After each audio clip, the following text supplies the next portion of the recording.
ನಾರಾಯಣ ನಾರಾಯಣ. ಗಣೇಶ, ನೀನು ಇಲ್ಲಿ ಸಿಕ್ಕಿದ್ದು ಒಳ್ಳೆಯದೇ ಆಯಿತು ಬಿಡು. ನಿನಗೊಂದು ಭಯಂಕರವಾದ ಸುದ್ದಿ.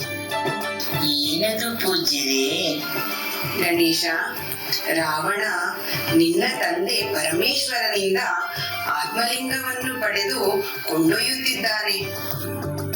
ಆತ್ಮಲಿಂಗವೇನಾದರೂ ತೆಗೆದುಕೊಂಡು ಹೋದರೆ ಪರಶಿವನ ಶಕ್ತಿ ಕುಂದುತ್ತದೆ.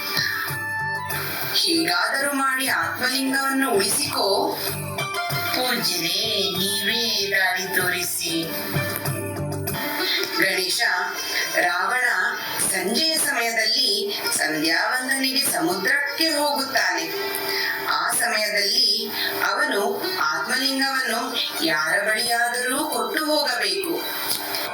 ಆ ಸಮಯದಲ್ಲಿ ನೀನು ಗೋಪಾಲಕನಂತೆ ವೇಷ ಧರಿಸಿ ಹೋಗು. ಅವನು ನಿನ್ನ ಕೈಗೆ ಆತ್ಮಲಿಂಗವನ್ನು ಕೊಡುತ್ತಾನೆ. ಸಮಯ ನೋಡಿ ಆತ್ಮಲಿಂಗವನ್ನು ಕೆಳಗೆ ಇಟ್ಟು ಬಿಡು. ಸರಿಯಾದ ಉಪಾಯ. ಹಾಗೆಯೇ ಆಗಲಿ ಪೂಜ್ಯರೇ.